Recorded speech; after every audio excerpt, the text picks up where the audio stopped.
Welcome back. This is part two of the Chapter 5 Tissues Exam Prep PowerPoint Outline. Next in line are the connective tissues.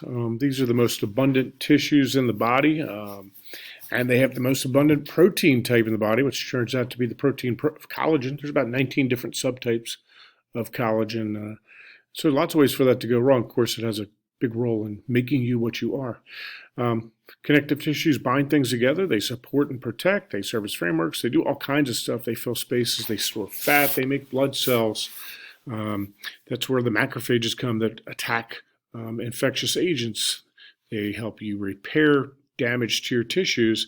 And interestingly, they all have an inorganic matrix, all right? So they're characterized by living cells that are suspended in some stuff that's not so alive.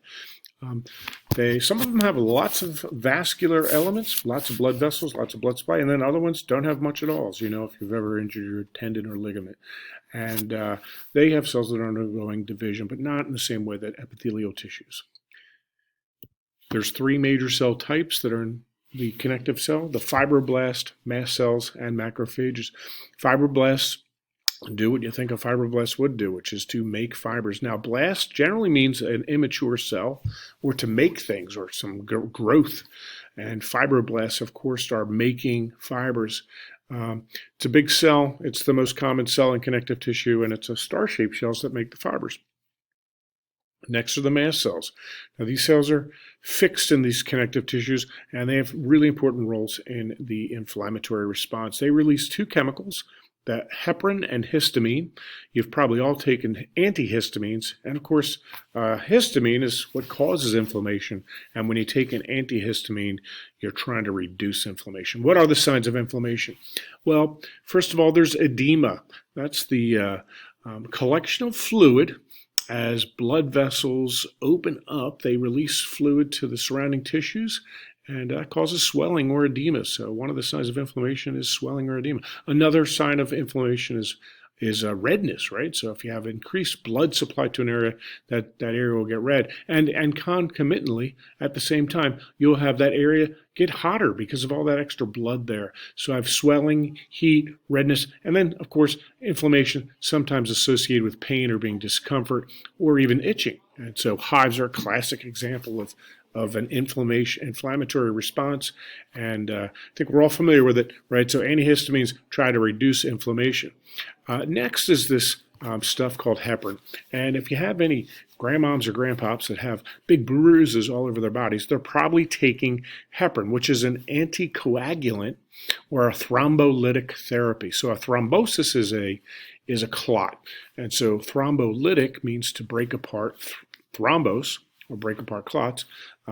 It's an anticoagulant, heparin. In fact, if you ever go to see a phlebotomist, someone who takes blood from you, they'll probably put your blood into a little test tube with a purple cap, and that purple cap indicates that the test tube has heparin present inside of it, which will keep your blood from coagulating. Now, interestingly, heparin in the body in vivo seems to start the clotting cascade. And hematology is really complicated. If you want to know more about it, go ahead and study on your own.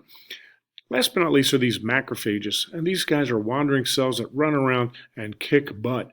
Okay, down here on the lower right, you can see a macrophage. It's got some sort of bacterial particle, and it's going to ingest that. It's phagocytic. That is a cell that takes things in or eats things. And of course, these macrophages are really important in defense. As you know, if you cells are those leukocytes that wander around and attack bacteria.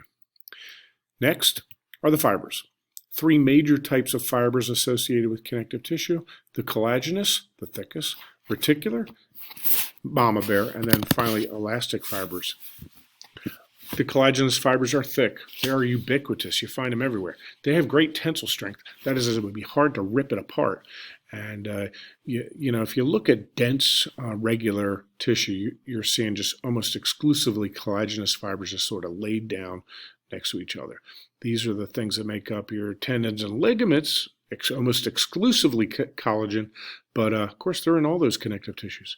Next are the reticular fibers. These things are very thin. They have branching little branches off of them, and they form supportive networks. Often reticular fibers are made of the protein called actin, which we'll see later in our tissue or our chapter on the muscle tissues.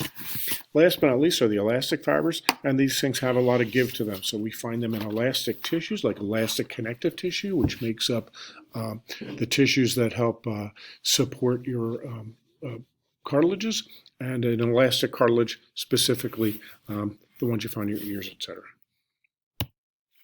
So we've got 3, 5, 8 different connective tissues you need to be prepared to identify.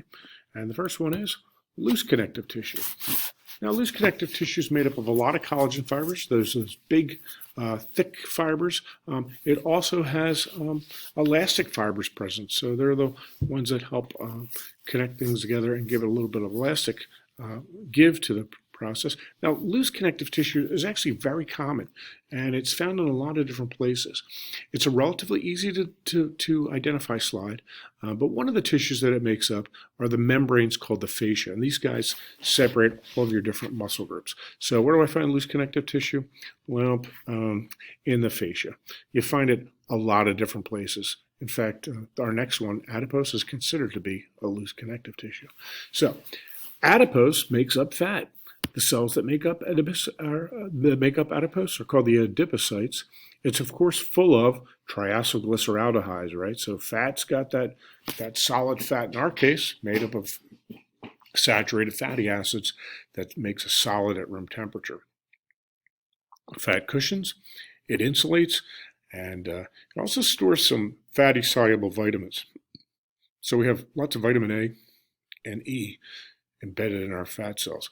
You find it underneath the skin and around the eyes, and of course around the viscera. Next is reticular connective tissue. So lots of reticular fibers, and it's what makes up the walls of the liver and the spleen. If you've ever eaten liver before, you notice it has an odd grainy texture. Well, that's because of the presence of the reticular connective tissue. Next, dense connective tissue. This is an easy to identify tissue. Remember, this is just almost completely collagen fibers. You got a few cells in here. Not much of a blood supply. If you've ever injured one of these tissues, you know it takes a long time to come back. And of course, one of the odd things about this is that you can actually have the tissue from a cadaver embedded or taken and used to reconstruct your knee. And of course, that's kind of exciting and interesting, but also morbid in a way. Next are the elastic connective tissues. Maybe hard to keep straight. Loose, reticular, and elastic. The other ones are easy to identify. So spend a little time trying to sort these guys out. They're elastic. You can see those little crinkly elastic fibers with those side chains off of them. You obviously have lots of collagenous fibers in here as well. And of course, elastic connective tissue is pretty tough stuff, and it's what makes up the capsule, the internal capsule of many of your organs. Okay, so the interior of the heart, the heart's made up of a giant muscle, myocardium, but at the inside of it, there's this dense tissue capsule, and that's what's made up of elastic connective tissue. You also find this in those large arteries like the aorta, and outside the airways, and that's it, elastic connective tissue. Bone, super easy to identify. Now remember that connective tissues have living cells suspended in an inorganic matrix. In this case, that matrix is hydroxyapatite. That's a crystalline of calcium and phosphate salts. Your bones support you, they protect you, they allow you to move. Your bone is where blood is made.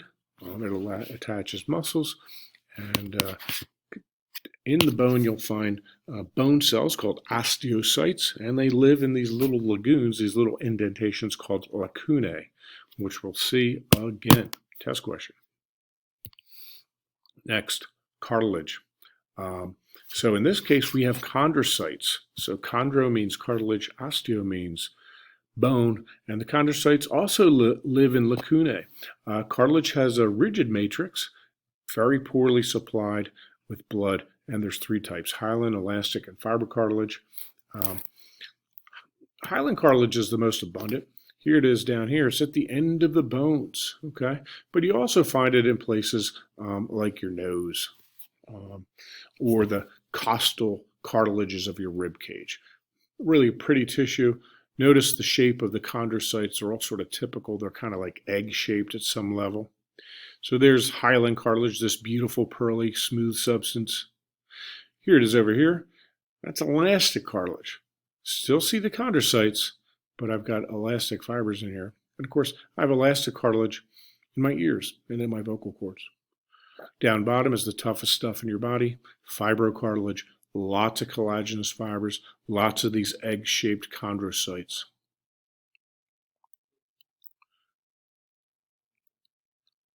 Hey, guess what? Blood's a connective tissue too. And remember the theme, living cells suspended in an inorganic matrix. So I've got red blood cells and white blood cells. I've got these fragments of blood cells called platelets that are important in the clotting of blood. And they're all suspended in this inorganic matrix called the blood serum, which is mostly water. Of course, your blood does all kinds of amazing things. It carries oxygen, it carries nutrients, it carries waste products, it carries cells that help defend you. It clots when you're injured, and it gets pumped around your body. We'll spin a whole unit on this as well. That's it for connective tissue. So, a couple more. Remember, there's only four types. There's epithelium, connective tissue, and then muscle tissue. Well, three types of muscle tissue: skeletal, smooth, and cardiac muscle. What does muscle tissue do? It contracts, and it does so in a couple different ways. We talk about tissues that are voluntary and involuntary. You can control skeletal muscle, but both cardiac muscle and smooth muscle are outside the bounds of your control, unless maybe you're some sort of Buddhist monk. They're easy to identify. Up top, we have skeletal muscle. It's striated. I have all these banding patterns. It's multinucleate. Not only that, but it's voluntary. So classically speaking, here we go. Ba-boom, ba-boom, ba-boom. Skeletal muscle, striated, voluntary. Next, smooth muscle. Weird stuff. No striations, you can't control it. Doesn't look like anything else we've looked at. Down here, cardiac muscle. Striations, single nuclei. There's these bands at the end of the cells called intercalated discs. The cells of the myocardium want to beat together in syncytium, in concert with one another. And so these intercalated discs allow this cell and that cell to communicate with ions very rapidly, so that this guy contracts and that guy contracts and that guy contracts in concert or in sync. Almost done. So epithelia covers, connective tissue connects, muscle contracts, last but not least, nerve tissue, and it conducts or communicates. So we've got a couple different types of cells in nervous tissue, the neuron and the glial cells. Neurons have a classic shape. They've got the cell body or soma. They've got these projections called dendrites. They carry information to the cell. And then typically a neuron will have one single process called the axon, which will carry information away. The glial cells support the neurons. And so there's all kinds of glial cells like astrocytes and microglia, et cetera, and we'll learn all about them in Chapter 10. Almost done. There's three types of epithelial membranes. Remember, membranes straddle this categorization between tissues and organs. Organs have like three tissues or more, and so membranes are only made up of two tissues, a lining of epithelium and then a connective tissue underneath.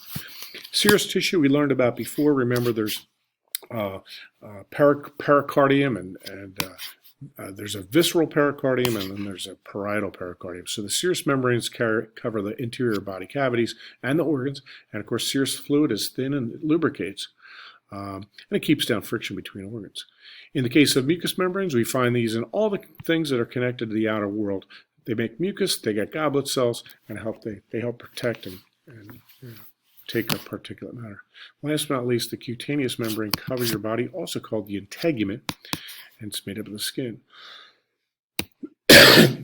there's lots of different disorders of collagen, achondroplasia, chondrodysplasia. We're not going to do much pathology this time. And that brings us to the fact that it's fall.